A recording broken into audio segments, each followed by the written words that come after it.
Native of Dallas, Texas, Marc Toussaint purchased his first jazz records at age 10. Some 30 years later, Marc leads the premier vocal jazz dance combo in North Texas and also performs with his Little Big Band at numerous clubs, social, and charity events. Marc Toussaint performs at the finest venues in the area, including Beau Nash at the Crescent Court Hotel, Chaparral at the Adams Mark Hotel, the Mansion on Turtle Creek, and others. Marc has performed for many of the top regional charity events, including the IIDA Annual Charity Ball, the Jewel Charity Ball, the Susan G. Komen Foundation, and others. If you enjoy the smooth, smoky croon of the jazz singers from the 40s, 50s, and 60s, you'll dig today's Songbird guest, Marc Toussaint. Hi, this is Tom Burkett with the Songbird Live. We are here on another Songbird Sessions. And today we're going to talk with Marc Toussaint. And he's got a concert here on the 25th of March. And so Marc is a vocalist. And Marc, describe what it is that you do. I sing classic American Songbook. Sinatra, Toussaint. Yeah. So I would say that the three, if you're not familiar with Marc, probably the three artists that I would actually equate him with most are Frank Sinatra and Michael Bublé and Mel Torme. Wow. Okay. That's pretty good company. Yeah. Yeah. Now, Marc is a fantastic singer. He usually comes with a combo of piano, bass, drum. Piano, bass, drums. And he surrounds himself with stellar players. And Marc has the ability, has about 800 songs that he does. Wow. And yeah, a lot of different songs, but he has like special ways that he treats every one of them. It's not like somebody who's just running down the list. It's really, I think, special. I tried. Yeah. Now, Marc has played here, what, 3 times, 4 times? At least. Yeah. Yeah. Yeah. Yeah. At least 4 times, I guess. And never disappoints. I have videos of Marc and, whenever I get in the mood to listen to this kind of thing, I just plug in Marc because like I say, I have all these videos and I'm just happy as a clam. So Marc, thank you for being here. Thank you. Yeah. So tell us on the 25th, tell us what the type of thing that you're going to sing. Let me think. I've got Stefan, I've got Lou, I've got Andrew. We're going to be doing some standard Sinatra type things. We'll also do some deeper jazz things. Try and hit the high spots and then do some deeper jazz things. Sure. Now, when you're talking about deeper jazz, talk to me. Deeper jazz. Some of the vocals maybe that were written by Bill Evans. Some of the jazz standards that might not be in the real common songbook, or a lot of people might not do. There's so many songs that are great, and once in a while you got to add them in. It's a shame for them; it just disappears. Yeah. Marc is a fantastic musician, and so every time he sings a song, I don't care if it was Burt Bacharach or Bill Evans or Count Basie or whatever, he always makes them his. Am I right? I try to sing the song as opposed to trying to be someone. You can't be a Sinatra, you can't be a Torme. So right.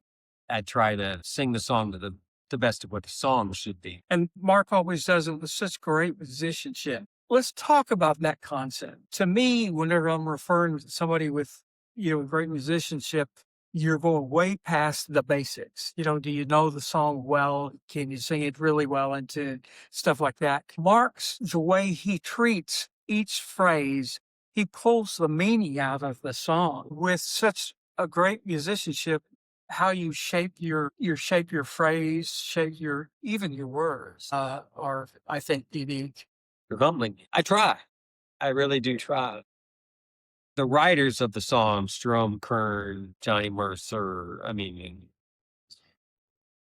to be more true to the writers of the song than to the ones who made it like their hit songs. Right. Sinatra's thing wasn't he was such a great interpreter of song, but you don't try to be Sinatra. I think that's another thing that you do that is special because so many people take Sinatra tune like New York, New York.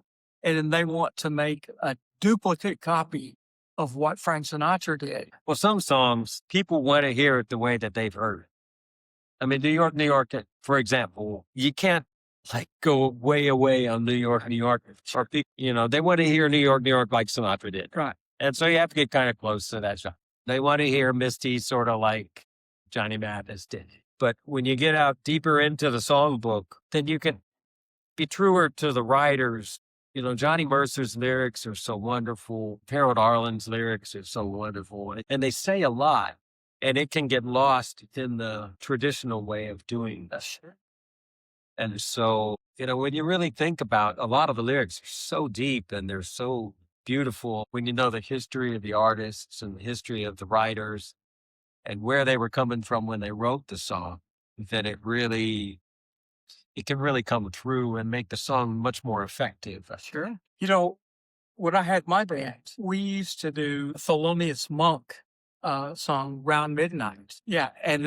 But he didn't actually write the words to that, did he? Wrote that. I'm not sure who wrote the words. Yeah, I think, when Thelonious, I think, melody. Yeah, he did the melody and somebody else came back and did the words, but they were so successful in writing the words and matching it to the music. In fact, whenever you listen to the original or some of the early takes of Monk doing that Round Midnight, he plays it really fast and stuff. And, if you slow it down, put the words to it, it's just heart-wrenching, really. About a guy who, he broke up with his girl and it doesn't hit him till midnight. Whenever he's alone. Midnight. Yeah, every midnight. And it's really profound in a way that the original piano wasn't. And the music for that suits the lyrics and the lyrics suit. Perfect. Yeah, it's a great marriage. Another one like that is Hoagie Carmichael and Stardust. Pick a Hoagie Carmichael song. They're all so great. Yeah, they are. Yeah, they are. But Stardust, once again, was written to be fast. And, whenever you do the Stardust, it's so dreamy, and that's one of the things I think that you do really great. Thank you.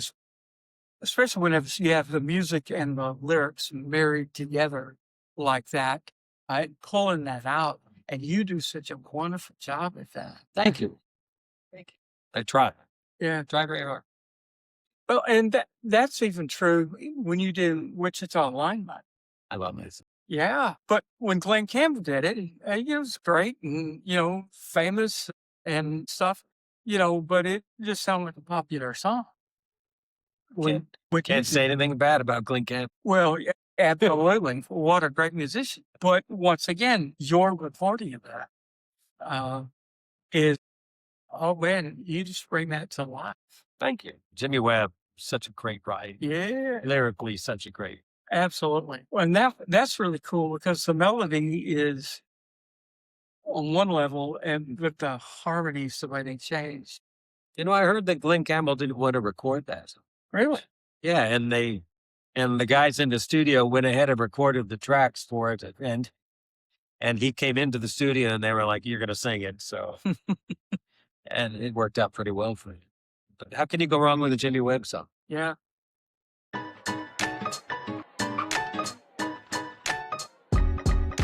Here in Cleburne, there is something for everyone.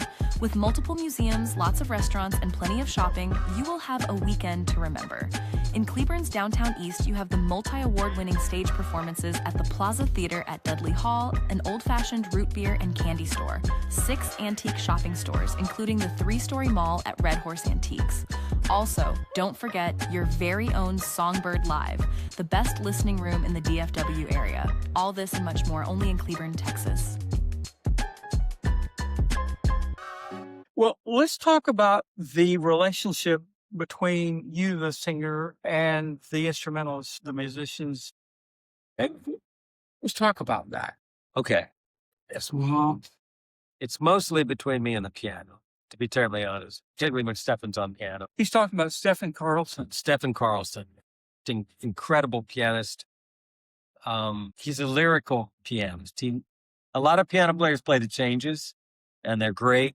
but Stefan knows the melody for all the songs, and he keeps the melody in mind when he's playing his solos. And he and I have been playing together long enough that we can kind of work off of each other. And he knows kind of where I'm going. And if I want to make a change, he can follow because he's just that good. And then, the bass and the piano are working together, and the drum and the piano are working together, and they're all talking basically to each other as they solo and fill. And the musicianship, and you, what he's describing, you can actually watch it. You can kind of get an idea that they are actually playing off each other. It's a conversation. Absolutely. Absolutely. And folks, I will tell you, that's one of the things that you get at the Songbird. You get these incredible musicians who will have these conversations with each other musically. And that's not something that you get listening to tribute bands. True. That's not something that you get going to a bar and hearing that. And that's also one of the great things about the Songbird is you're in that conversation. And Marc is really tremendous at, he'll maybe look at the piano and whatever, but then he starts looking at you, the audience, and they're part of it. They absolutely are. And you're really great about working the room. And so he'll be talking to you, and then he'll be talking to you. And that's when the magic, I think, starts happening. It's the magic for me when that does. I mean, the music's great, and it's great to play with great players. But when you're playing and you're looking at the audience and you're singing to them, and then once in a while you sing a song and it's hitting like right where some person is, and you can see it, and you meet their eyes, or you see their foot tapping, and you know that you're right where they are, then it brings it to a different level. It does. I have seen this guy sing songs and have the audience so enraptured. Whenever the song comes to an end, there's a little bit of silence, and then there's huge applause. But that silence is, I hear you, man. And I hope so. Yeah. And but I hope it's not just get off the stage. But I've got recordings of you, and I can guarantee you that that's not what's happening. It's that rapport with the audience that this, I think, makes the room fun. And it's really fun when you have an artist like Marc just absolutely hit the audience in stride. Thank you. I'm glad. I love song. I like having the audience right there. I mean, where I can touch them. Right there. Hey, you. Yeah. And the sound is great here, so I can hear everything Stefan's doing, and we can all work together, and the audience is respectful here, and they want to listen, and it's one of my favorite places to play. Cool. Really is. Well, I appreciate that. That's what we had hoped would happen. A lot of times you build something with the idea you created something and it turns out to be something different. Well, thank you. We have developed some really wonderful fans here that they come and they're used to listening to every note that everybody's playing. That's so good. It's so good. I play a lot of restaurants and large venues, and you have so many distractions. You have people eat dinner, scraping on their plates like my mother would never let me do. You've got, people talking, waiters and everything coming through, and it's so nice to play here and play. People are just focused in, and I can really feed off of their energy, because when you're in a room and the people are glazed over, this, and the people are glazed over or they're somewhere else, then so much harder. But it's great. Yeah. Rarely do we see anybody yawn. It's usually me after my bedtime. No, just because everybody is just so caught up in what you're doing. And quite frankly, use your word conversation. They're a part of the conversation. And so I think that's a jazz thing, conversation. I don't know that, like most bands in other genres, literally have conversations. They have a set chart that they're playing and they're sticking to that chart. But in jazz, the free form, that's what makes it jazz, I think, is that the players are all working off each other. They're all, the bass player and the drummer decide to trade fours, or It's not a big set chart, so it's different every time, Yeah. which is so good. Keeps you from getting tired of stuff. Yeah. Sure. And if you can tell the people want to hear the bass solo, then you can give them an extra bass solo, and you can really tailor it to who the audience is and what they're doing, right? Which is great for me. I just get Well, up and play. but They're the musicians. I get up and play. It's wonderful. well, what he's describing is the difference between a rehearsal and a performance. And a lot of performances even are glorified rehearsals, But whenever you're kind of marrying it all together, it really is a special moment. It should be. I hope so. Yeah. And so you're going to play for an audience that's primarily on the 25th. It's primarily the Arlington Women's Club.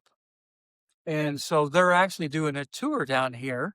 And we were lucky enough to be a part of that tour. But anyway, I think that even though it's at 4 o'clock in the afternoon, I think you're It's a going good to time. have I hope so. yeah. So we actually scheduled this because the chamber had asked us to do something special for this particular tour, but we're still opening up to the public. So if you have not got your tickets, if you've never seen Marc Toussaint perform live, please come. Guarantee that you will love what he does. And of course, Great American Songbook. That's Can't go wrong. yeah, you can't go wrong. And that's the reason why they kind of make it into that songbook, so to speak, is because these totally score. They're, you play these songs and, if you do them well, you hit it out the ballpark pretty much every time. And, if you just take like a book of lead sheets that are not necessarily a part of the American Songbook, you're just, There's so much great music in the Great American Mhm. Songbook. I don't know why you would have to go outside it. right. I mean, that's my thing. Right. Yeah. If I can not pick an hour's worth of music out of the 2,000 songs, Right. then I got a real issue there. So Yeah. there's got to be at least an hour's worth of good music in Right. 2,000 songs. Yeah, I think so. One of the things that I rant about a lot here in Songbird is that wonderful musicians will be able to interpret these songs and make them their own. And our music industry right now is kind of working against you, so to speak. You hear the same damn songs, the same damn way, and it's like you're talking a jewel, and yet you only hear it one way. And when people like Marc, do this, I mean, it's his songs. Well, I hope so. Yeah. I try. Well, I can tell you that is in fact what happens. Now, before we let you go, Marc, tell us a little bit about your background and what kinds of things that you have sang over the years. The kind of stuff I've sung over the years. Well, like big band. I mean, I started a long time ago, way too long ago, back when dinosaurs roamed the earth. And, my parents, my father was a minister and they were in the church and they sang duets in the church and stuff like that. And I was in the youth choir for a little while, piano lessons for a very little while. But my mother always listened to Perry Como, Beverly Shea. And so it was always around, and then I got into Western swing music with Bob Wills and Lefty Frizzell and all that. Yeah. And then Bob Wills did a lot of Count Basie stuff and Duke Ellington stuff with his fiddles instead of horns. And so then I gravitated toward that. And then, I always liked Sinatra and I always liked, Tony Bennett and Dromé. And so I found myself right smack dab in the middle. Those were the records I primarily bought. I bought British Invasion, of course, had to have that. And then I just stayed in that genre. It suited my voice and it suits my style. I did some rock and roll, these rock and roll kind of stuff. And I still like to do that once in a while. It fits my style. So that's how I got to where I am. Do you sing with big bands at all? I do have a big band, 19 pieces. It's a big band. Yeah, which is hard to make the money work. Yes, it is. You need to work on that for me. Yeah, I'll put that on my list. That, but it's an awful lot of fun. It's different though. It's not jazz. You're not feeding off each other so much, or some, not very much. It's all charted and Right. their arrangements, But we still, done in a different way. we still love big bands. I love. March 25th, you're going to be treated. If you come, be prepared to be extremely treated to this concert of Marc Toussaint and the Great American Songbook. So on behalf of Marc, thank you for being here. Thank you. Too. I'm Tom Burkett, and this has been another episode of Songbird Sessions. Thank you. Thanks for watching. For more info on our current show schedule, please visit songbirdlive.com. And for current updates, please check the Songbird Live Facebook page. We hope you enjoyed today's episode.